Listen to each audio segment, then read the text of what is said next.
জীবন কেন এত রং বদলায়, কখনো কালো মেঘ, কখনো ঝোড়ো বেগ, কখনো প্রেমের আবেগে সে নিজেকে জড়ায়।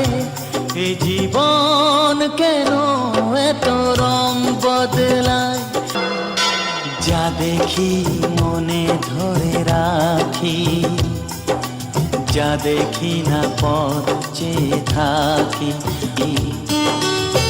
যতই সুখ চাই ততই ব্যথা পাই, জানি না জীবন গিয়ে কোথায় দাঁড়ায়। এ জীবন কেন এত রং বদলায়,